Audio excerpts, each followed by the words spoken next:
तो हेलो बच्चों, welcome welcome welcome, बहुत बहुत स्वागत है आप सभी का बुलेट ट्रेन स्पेशल बैच में। सॉल्यूशन के पीवाईक्यूज हम आपके लिए ले आए हैं आज। भाई बहुत सारे तो नहीं है, कुछ 10 एक साल के भी नहीं है, कुछ 8 एक साल के पीवाईक्यूज हम सॉल्व करने वाले हैं। तो भाई 8 एक साल के सॉल्यूशन के पीवाईक्यू सॉल्व करेंगे और हम देखेंगे कि नीट में कितने आसान या कितने मुश्किल पीवाईक्यूज पूछे गए हैं, जिसके अंदर रीनीट के भी पेपर आ रखे हैं। तो क्वेश्चन हमारे पास लगभग 10 11 12 के आसपास क्वेश्चंस हैं, तो उनको हम सॉल्व करेंगे और आगे की इस वीडियो को खत्म कर देंगे। तो फटाफट से शुरू करते हैं। और भाई क्या करना है, यही करना है, क्वेश्चन दिखेगा, पॉज करो, सॉल्व करो कॉपी में, फिर वीडियो स्टार्ट करो और चेक करो कि तुम्हारा आंसर कैसा सही आ रहा है क्या नहीं आ रहा, और सही आने के बाद भी तुमने और मैंने क्या अप्रोचेस लगा रखी हैं वो भी चेक करना है। तो भैया स्टार्ट कर रहे हैं आज की वीडियो को। और आज की वीडियो में हम क्वेश्चन थोड़े अलग तरीके से कराने वाले हैं, क्योंकि हम कराने वाले हैं, हमारी मर्जी है भाई। मतलब ऐसा नहीं है कि हमारी मर्जी है, एक्चुअल में दिक्कत यह है कि हाँ, क्योंकि ना इसकी पीपीटी नहीं बन पाई है प्रॉपर, और तो हम इसको ऐसे ही सॉल्व करा देंगे जैसे हम तुम लोगों को लाइव क्लास में कराया था। ठीक है, तुम्हें क्वेश्चन पूरे प्रॉपर दिखेंगे, उसकी टेंशन तो मत लो। इसको थोड़ा सा और कर देंगे, सेट नहीं होगा भाई। चलो जी, यहां पर स्टार्ट, यहां पर अपन सॉल्व करते जाएंगे, वहां पर अपन दिखाते जाएंगे। क्वेश्चन तुम लोगों को ये देखो एकदम क्रिस्टल क्लियर दिखने चाहिए। मुझे टीवी में जो दिख रहे हैं बिल्कुल सही सही दिख रहे हैं, बिल्कुल सही, कोई दिक्कत नहीं है भाई, कोई दिक्कत नहीं दिख रही। क्वेश्चन में विच अमंग बिल्कुल साफ दिख रहा है, which among is the following aqueous solution is electrolyte will be have, हाँ ठीक दिख रहा है भाई, बिल्कुल ठीक दिख रहा है। ठीक है, तो चलो ये रहा व्हाइट, ये रहा ब्लैक, कर देते हैं शुरू। सही है, पेन कहां गया जी, पेन ये रहा। पहला क्वेश्चन, वीडियो पॉज, देखो ये रहा, वीडियो पॉज करके देखो, ऐसे ही करना है, मैं क्वेश्चन सॉल्व करा दूंगा, वीडियो स्टार्ट करके करना। भैया पहला क्वेश्चन क्या कहता है, ध्यान सुनना, पीले कलर से कर देंगे, पीला कलर इज बेस्ट कलर। ठीक है, फर्स्ट क्वेश्चन कहता है which amongst the following aqueous solution of electrolyte will have minimum elevation. भैया मिनिमम एलिवेशन बताना है, मिनिमम एलिवेशन। ठीक है, अच्छा सॉल्यूशन जो है वो इलेक्ट्रोलाइटेड है, मतलब वेंट ऑफ फैक्टर पे डिपेंड करता होगा, मतलब आई की वैल्यू कुछ तो होगी। और इसके अंदर NaCl, KCl, MgSO4, NaCl, मतलब ऐसे सॉल्यूशन दे रखे हैं जिनका वेंट ऑफ फैक्टर में आई की वैल्यू 1 से क्या आने वाली है, ज्यादा, मतलब डिसोसिएट होने वाले हैं। सही है, अब तुम इसको सॉल्व कर चुके हो, आ चुका है कुछ आंसर, चलो मैं भी सॉल्व करता हूं और उसके बाद आंसर निकालने की कोशिश करते हैं। मुझे नहीं पता तुम लोगों ने क्या अप्रोच लगाई है, मेरी अप्रोच सुनना भाई, मैं कैसे करवा रहा हूं। मिनिमम बॉइलिंग पॉइंट बताना है, मतलब इन सब का आई निकलेगा कुछ, और आई से मैं इसको क्या करके मल्टीप्लाई करके निकाल दूंगा आंसर। सही है, अब पहले वाले का अगर मैं आई निकालूं, अगर मैं बात करूं ए की, तो NaCl का आई क्या होगा बताना जी, 2। अब मैं 2 से इसको मल्टीप्लाई करूंगा तो आंसर आएगा 0.05, मतलब 0.1। ये समझ में आया, अब सुनना, अब सुनना, इसका आंसर आ गया 0.1। देखो ये तो 0.1 पहले से ही है, इधर आके दिखाता हूं, मेरे शक्ल नहीं दिख रही थी उधर, 0.1 पहले से ही है, ये भी 0.1 पहले से ही है, और ये 1 है, ये तो बहुत ही बड़ा हो गया, मतलब NaCl नीचे वाला, तो डी तो आंसर नहीं होगा। अच्छा इन दोनों का भी वेंट ऑफ फैक्टर 1 से ज्यादा होगा, क्योंकि डिसोसिएट होने वाले, 1 और 1 से कम तो नहीं होगा, डिसोसिएट होने वाले। अब मैं 0.1 को अगर बहुत छोटी वैल्यू से भी मल्टीप्लाई करूंगा, जो कि 2 होगी, देखो 1 तो नहीं होगी, 1 से डिसोसिएट होगा तो 2 आएगा कम से कम, तो 2 से करूंगा तो 0.2 हो जाएगा, मतलब इसकी वैल्यू बढ़ जाएगी। मतलब सबसे पहला आंसर क्या होगा, ए।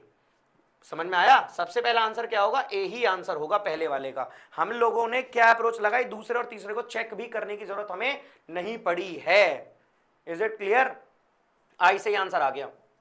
इसका नहीं होगा क्योंकि इसका तो 2 मोलर हो जाएगा, ये तो 0.01 मोलर है। यहां तक सबको बात समझ में आ रही है मैं क्या कहना चाह रहा हूं, क्लियर है यहां तक, ओके है जी बात, चलते रहे, होना चाहिए सॉल्व। दूसरा सॉल्व करो भाई, दूसरा आराम से सॉल्व करो, आराम से, कोई दिक्कत नहीं है। पहले का आंसर ए हो गया, पेज ऐड कर लेते हैं। दूसरा बहुत आराम से, पॉज करो, वीडियो सॉल्व करो, लो इधर रहता हूं। ठीक है, पॉज करा, सॉल्व करो, चलो मैं सॉल्व करता हूं। क्या कहता था, following solution were prepared by dissolving 10 gram of glucose है। चलो जी, दूसरा क्वेश्चन है, 10 ग्राम ग्लूकोज को हम कर रहे हैं ऐड, ग्लूकोज का फॉर्मूला ही लिख देता हूं, C6H12O6, कितना है ये, 250 ml है, मिलाया है, और इसका P1 कुछ दे रखा है कि, हाँ इसका P दे रखा है कि भैया कुछ P1 है। सही है, 10 ग्राम ग्लूकोज मिलाया 250 ml में और इसका P1 आ गया। दूसरे के लिए देखो, 10 ग्राम यूरिया मिलाया है, 10 ग्राम क्या मिलाया है, यूरिया, CH4N2O, CH4N2O ये मिला रखा है, और कितने में मिलाया है, ये भी भैया 250 ml में मिलाया है, और इसकी क्या है ये वैल्यू P2। ये सबको समझ में आया। तीसरा चलो आगे भैया क्या कह रहा है, 10 ग्राम सुक्रोज मिला रखा है भैया, 10 ग्राम सुक्रोज मिला रखा है, मतलब C12H22O11 ये मिला रखा है, 250 ml वॉल्यूम में मिला रखा है, और P3 की कुछ वैल्यू दे रखी है, मतलब P3 बन रहा है इससे। अरे PB क्यों लिख दिया, P3 बन रहा है। अभी कह रहा है बताओ कि the right option for decreasing order of osmotic pressure, osmotic pressure बताना P1 P2 P3 का किस प्रकार से रिलेशन दिखा रहा है। तो ऑस्मोटिक प्रेशर का पहले फॉर्मूला लिखता हूं, ऑस्मोटिक प्रेशर इज कुछ नहीं CRT। अब अच्छा ध्यान से सुनना भैया जी, टेम्परेचर और आर तो सबके संग कांस्टेंट ही, इन्हें चेंज करने को कहा ही नहीं, मतलब C चेंज हो रहा है। अब C का फॉर्मूला लिखता हूं मैं, ध्यान सुनना, C के लिए मैं लिख सकता हूं मोल्स अपॉन वॉल्यूम। अच्छा जी, वॉल्यूम भी सेम ही है तीनों का, मतलब सिर्फ मोल मोल पे बात करनी है। अब ध्यान से सुनना, मैं इसका पूरा एक बहुत बढ़िया बता रहा हूं, सॉल्व करने की जरूरत नहीं पड़ने वाली, ध्यान सुनना। पाई इज इक्वल्स टू क्या, एनआरटी की जगह, और मैं मोल्स को क्या लिख सकता हूं, given mass upon molar mass into RT upon volume. ये सब तो कांस्टेंट है, यकीन मानो जीएम भी कांस्टेंट है, गिवन मास देखो 10 ग्राम है सबका। अब इसका मतलब मोलर मास है। अब तुम काउंट, मतलब ये भी मत करो कि सॉल्व करके वैल्यू रखो, नहीं, देखो ये इसके इनवर्सली प्रोपोर्शनल है, जिसका मोलर मास ज्यादा होगा उसका ऑस्मोटिक प्रेशर कम होगा। तो मतलब तुम्हें सबसे पहले ये निकालना है, तुम्हें क्या निकालना है, डिक्रीजिंग ऑर्डर निकालना है ना, तो मतलब सबसे ज्यादा किसका होगा, तो ऐसा निकालो जिसका मोलर मास सबसे ज्यादा कम हो, उसका वेपर प्रेशर सबसे ज्यादा क्या होगा, ऑस्मोटिक प्रेशर उसका सबसे ज्यादा होगा। तो इन तीनों में से सब देखो, सबसे ज्यादा तो इसका होगा 6 कार्बन 12 कार्बन, फिर उससे कम, फिर इससे कम, मतलब P2 का सबसे क्या होगा, मोलर मास सबसे कम, ऑस्मोटिक प्रेशर सबसे ज्यादा। तो सबसे पहले तो आ जाएगा P2, फिर उसके बाद क्या आ जाएगा, मोलर मास किसका है, C का, मतलब P1, और फिर देखो किसका आ जाएगा, P3 वाले का, मतलब P3। देखना कोई कोई ऑप्शन मैच हो रहा है, डी ऑप्शन मैच हो रहा है भैया, डी आंसर है इसका, D answer, D D D D. कोई वैल्यू पुट भी नहीं करनी, तो न्यूमेरिकल था पर वैल्यू पुट करे बिना ही क्वेश्चन सॉल्व कर लिया। ऐसे ही अप्रोच लगानी है, हौले हौले चलते जाओ। 2 क्वेश्चन होगा भैया सॉल्व। थर्ड क्वेश्चन बिल्कुल चमचमाता हुआ आपकी नजरों के आंखों के, आप दीदार कर रहे हैं थर्ड क्वेश्चन के, और दीदार करते करते से सॉल्व कर दीजिए, कर दीजिए इसे प्लीज सॉल्व। पॉज करो, सॉल्व करो, मैं सॉल्व कर रहा हूं अब मैं सॉल्व कर रहा हूं भाई। The correct option for the value of vapour pressure of solution 45 degree Celsius with benzene 2 octane and molar ratio 3/2 दे रखा है। मोलर है, मोलर है, मोल फ्रैक्शन नहीं है, ये वाली बात तुम्हें याद होनी चाहिए। अच्छा, और प्योर प्रेशर बेंजीन का और ऑक्टेन का यहां दे रखा है, तो मैं प्योर प्रेशर के लिए एक बार ये लिख देता हूं कि पी टोटल का फॉर्मूला होता है, कौन सा क्वेश्चन है, थर्ड। प्योर प्रेशर का फॉर्म मतलब इसका होता है P naught A X A plus P naught B X B होता है फॉर्मूला। अच्छा भैया P naught A P naught B तो मुझे गिवन है, एक्स एक्स भी तो गिवन नहीं है, एक्स एक्स बी में कैसे निकाल सकता हूं भैया, मोल इसके पता है, अपॉन में टोटल मोल। तो देखो मैं क्या निकालने वाला हूं, बेंजीन के निकालने वाला हूं, तो मतलब मोल ऑफ बेंजीन निकालने वाला हूं मैं। बेंजीन कितने मोल है, 3x, रेशो में एक्स मान के करते हैं ना, अपॉन में टोटल, तो कितना हो जाएगा 5x। तो काटोगे आंसर क्या आ गया, 3/5। अच्छा x बेंजीन के बाद किसके होना, ऑक्टेन के, कितने हैं भैया 2, तो 2x/5x, x x काट दो मतलब क्या आया 2/5। अब यहां पे पुट कर दो वैल्यू, p टोटल मैं यहां पर किसका रख रहा हूं, सबसे पहले देखो 3/5 है और ये 2/5 है, तो ये यहां पर इसका रख देता हूं बेंजीन का, और वहां पर रख देता हूं ऑक्टेन का। बेंजीन का वेपर प्रेशर कितना देखा 280, तो 280 इंटू 3/5, भाई समझ में आया ना, बेंजीन का ये ना, और बेंजीन पहले लिखा है ठीक है, और 3/5 सही है, प्लस दूसरा क्या बच गया 420 इंटू 2/5, सही है जी 2/5। बहुत आसान है, कोई दिक्कत वाली बात नहीं। अब इसको कैलकुलेट करना है, बहुत आराम से कैलकुलेट कर लेना, और जब तुम इसको कैलकुलेट करोगे ना तो इसकी वैल्यू लगभग बराबर सी आ जाएगी। पता क्यों आ जाएगी बराबर, देखो क्योंकि ना 28 इंटू 3 और 42 इंटू 2 बराबर होते हैं। अरे यार दिखा देता हूं, तुम बिल्कुल ठपी दिखो सबके सब। कहां गया जी कैलकुलेटर, ये रहा, 28 into 3 280 into 3 is equals to क्या आया 840/5, प्लस दूसरा वाला क्या आया 420 इंटू 2 40/5। तो मैं यही तो कह रहा था यार, मैं भी तो यही कह रहा था कि दोनों का बराबर आता है, दोनों को 5 से डिवाइड कर दो, आधे मतलब 5 से डिवाइड कर दो, मैं इसको डिवाइड करता हूं, डिवाइडेड बाय 5 168। तो दोनों का क्या जाएगा 168 प्लस 168, दोनों को जोड़ दो, दोनों को जोड़ दोगे मतलब 2 से डिवाइड कर दोगे तो आंसर आएगा 336। देखना ऑप्शन में कोई है क्या option 3 by B, B answer, B answer is correct. इसे काट देते हैं, बी आंसर इज करेक्ट। इसके लिए क्या आंसर करेक्ट है, बी बी बी 336 आना चाहिए था भैया। चलो जी फोर्थ क्वेश्चन, लो भैया फोर्थ क्वेश्चन के लिए तो कुछ नहीं करना है, पढ़ना है, टिक मारना है, करो भैया। Mixture we show positive deviation for Raoult's law. अरे भैया पॉजिटिव डिवीजन बतानी है, बेंजीन टॉलिन करता है पॉजिटिव, तो यही आंसर है क्या। एसीटोन और क्लोरोफॉर्म भी करता है भैया, सारे ही पॉजिटिव बताएं, पॉजिटिव करते हैं, सारे ही पॉजिटिव डेविएशन करते हैं, पर भैया जी इसमें से सबसे ज्यादा कौन करता है बताऊं, एथेनॉल और एसीटोन। ये सबके बीच का जो इंट्रामोलिकुलर फोर्स ऑफ अट्रैक्शन होता है ये नॉर्मल होता है, पॉजिटिव डिवीजन देते हैं, ठीक है, लेकिन एथेनॉल और एसीटोन सबसे ज्यादा पॉजिटिव डिवीजन देता है, तो फोर्थ का आंसर डी है, बिल्कुल सटीक। भैया कैसे कर रहे हो भैया, साफ बात है, तुम लोगों को याद होना चाहिए कि किसका जो बॉन्ड फॉर्मेशन है, किसकी बॉन्ड फॉर्मेशन की वजह से ये अच्छे से बॉन्डेड हैं। अगर बॉन्डेड अच्छे से हो जाएंगे तो पॉजिटिव डिवीजन देंगे, तो इन सब करते हैं, पर एथेनॉल और एसीटोन सबसे ज्यादा पॉजिटिव डिवीजन तुम लोगों को देते हैं। देखो एसीटोन वैसे नेगेटिव डिवीजन देता है बहुत सारी चीजों के संग, पर एथेनॉल पॉजिटिव डिवीजन देता है, और पॉजिटिव नेगेटिव मिलकर पॉजिटिव डिवीजन बनाते हैं और स्ट्रॉन्ग डिवीजन बनाते हैं। आ गई बात समझ में, याद भी कराया था मैंने नॉर्मल मतलब क्लास में ही कराया था कि भैया ऐसी टोन में बात करना, उल्टी सीधी टोन में बात करना नेगेटिव होता है, पर नेगेटिव और पॉजिटिव मिलकर जब बॉन्ड बनाते हैं तो पॉजिटिव डिवीजन स्ट्रॉन्ग बनती है। तो एथेनॉल और एसीटोन आंसर है फोर्थ का डी।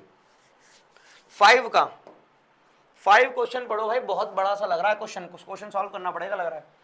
कह रहा है इधर आऊं, इधर आके पढ़ता हूं, इधर आके पढ़ता हूं, दिख नहीं रहा होगा ना। The freezing point depression constant, बिल्कुल साफ साफ दिख रही है स्क्रीन पर, और यहाँ पे 9033 लिखा हुआ है, पता नहीं क्या लिखा हुआ है।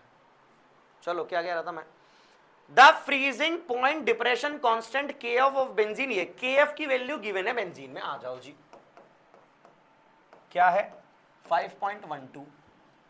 The freezing point depression of solution of molarity, अच्छा जी भैया छोटे, अरे इनको तो करना ही मल्टीप्लाई है बस, 0.078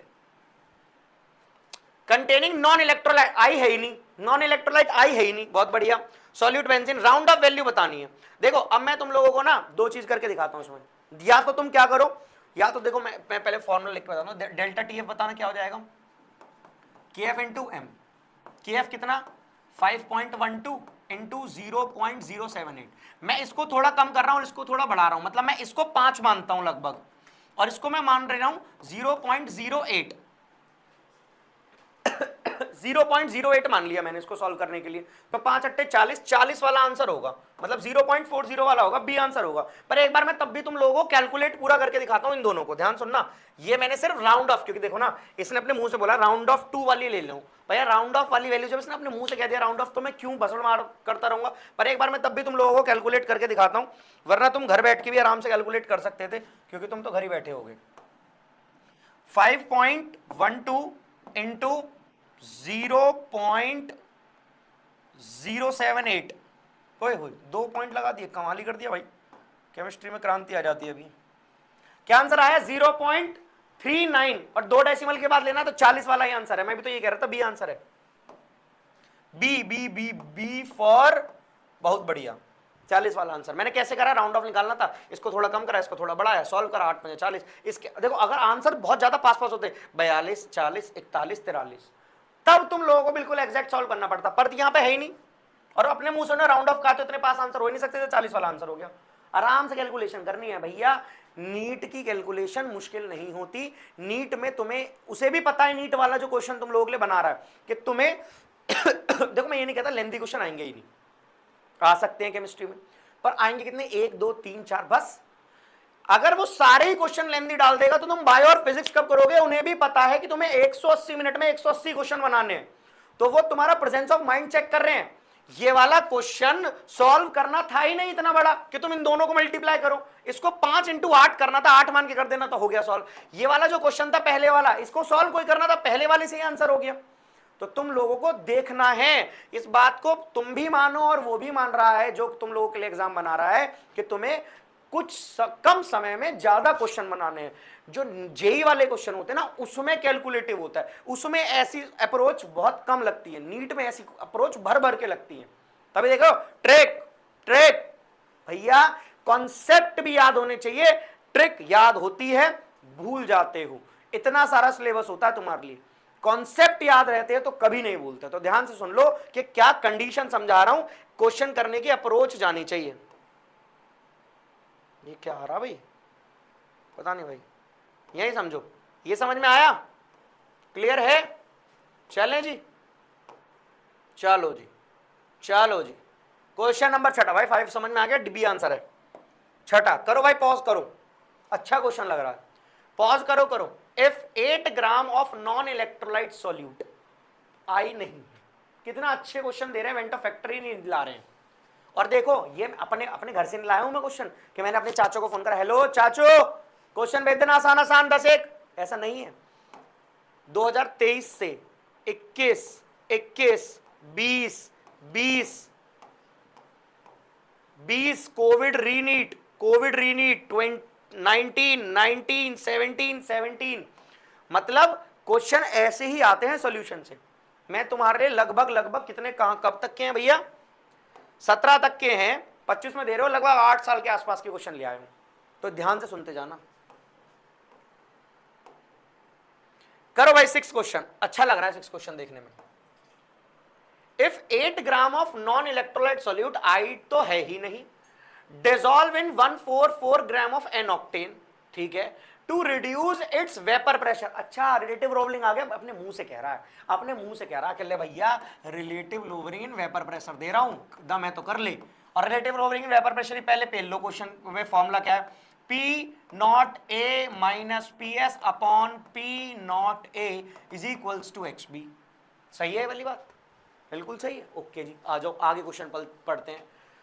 to reduce vapour pressure of 8, अच्छा 80 ग्राम वेपर प्रेशर रिड्यूस कर दिया, मतलब बचा हुआ कितना है, 20 बचा हुआ है ना, मतलब 100 में से 80, मतलब मान लो अगर परसेंटेज को 100 मान के क्वेश्चन करते हैं तो ये बताऊंगा। चलो द मोलर, अच्छा मोलर मास निकालना है, बहुत बढ़िया भैया, बहुत बढ़िया, मोलर मास निकालना। चलो इसका मतलब इसको मैं मोल फ्रैक्शन को मैं मोलर मास में लिखना चाहता हूं, तो देखो मैं क्या लिख रहा हूं, P naught A minus PS upon P naught A is equals to, इसको लिख रहा हूं given mass upon molar mass of B upon में given mass upon molar mass of A plus given mass upon molar mass of B। और मैं इस B को कर रहा हूं डिस्कार्ड। पता है क्यों कर रहा हूं, ये अप्रोच सुन लो, ये ऐसे ही क्वेश्चन करा करो जब भाई तुम्हें इसका ही निकालने को आया है, दोनों खुद दिमाग लगाओ, इसमें दो दो होंगे तो फंसे रहोगे ना। और ये कितना दे रखा है 8 ग्राम, और ये कितना दे रखा है 114 ग्राम, कितना कम है, और फ्रैक्शन निकालने में तो और कम हो जाने वाला है, बहुत कम। तो भैया इसको मैंने क्या कर दिया डिस्कार्ड, अब इसी से मैं क्वेश्चन सॉल्व कर लूंगा। तो देखो P नॉट है 80% रिड्यूस हुआ है, तो मैं पूरे को प्योर प्रेशर को मान लेता हूं 100% में है क्वेश्चन 100 मान के करने का। तो देखो 100 माइनस कितने परसेंट रिड्यूस हुआ है 80 डिवाइडेड बाय कितना 100 is equals to given mass upon molar mass. Given mass कितना है 8 ग्राम, मोलर मास निकालना ही है, इनटू देखो इसको मैं पलट कर ऊपर ले जाऊंगा तो मोलर मास इसका और गिवन मास इसका, इसका मोलर मास अच्छा दोनों को 114 दे रखा है, गिवन मास का 114 और मोलर मास का 114। ये समझ में आया, ये समझ में आया। काटो, काटना तो आता है ना, काटना एक कला है। इसको काटोगे क्या आएगा 20/100 1/5, 5 इसको मल्टीप्लाई करोगे आ जाएगा 8 पंजे 40। मैं कर देता हूं 100 में से 80 गए 20/100 is equals to 8 upon molar mass.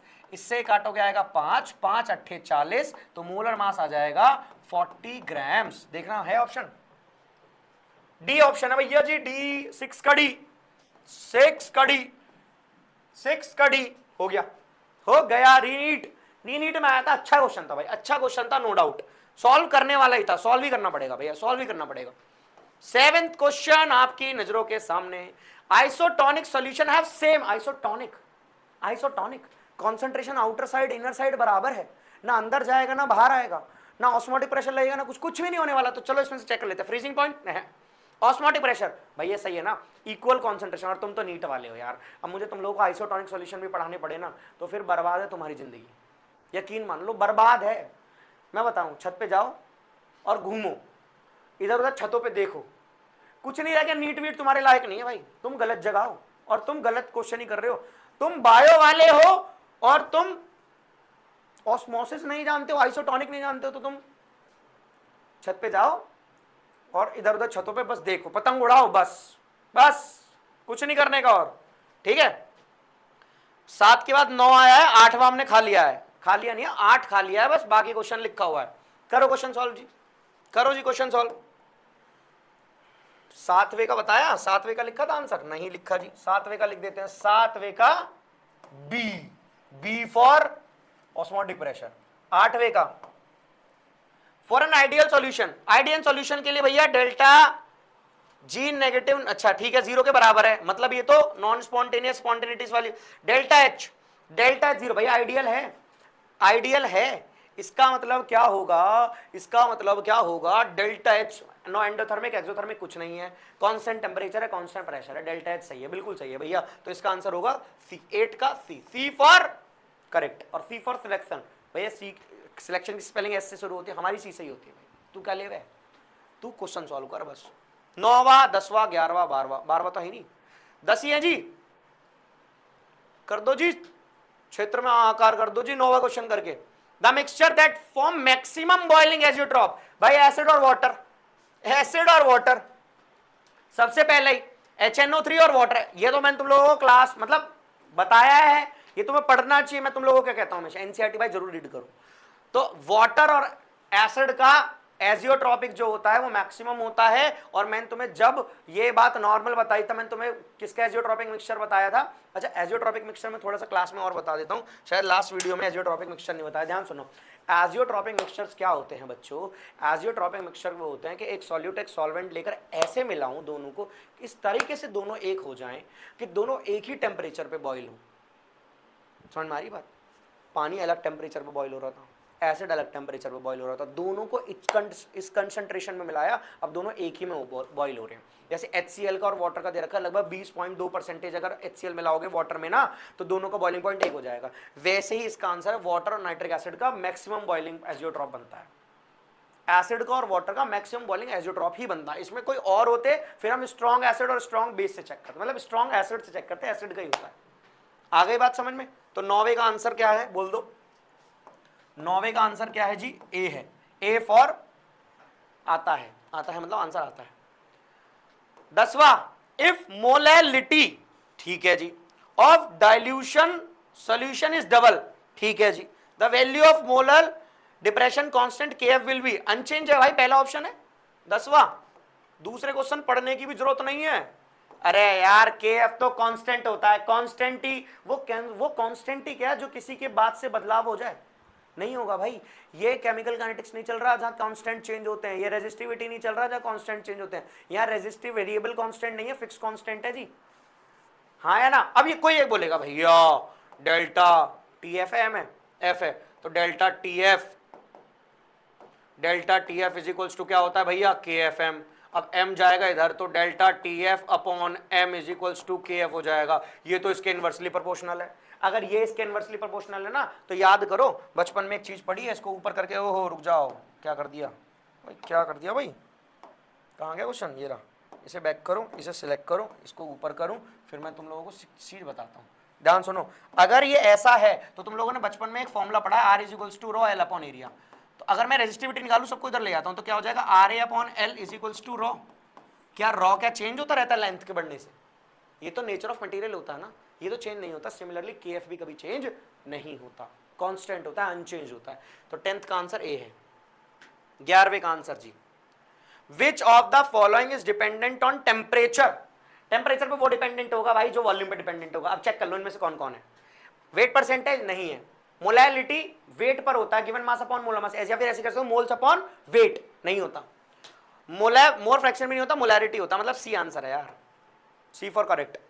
Molarity, क्योंकि फॉर्मूला क्या होता है, moles upon volume, volume dependent मतलब टेम्परेचर डिपेंडेंट। तो भैया 8 साल के क्वेश्चन तुम लोगों को सॉल्व कराए हैं मैंने सॉल्यूशन के, कैसे लगे? 1 या 2 क्वेश्चन ही सॉल्व करने पड़े, बाकी तो हलवा थे। इसी तरीके से तुम लोग अपनी अप्रोच बढ़ाओ, क्वेश्चन को कैसे सॉल्व करना है, पूरे क्वेश्चन को ध्यान से पढ़ा करो।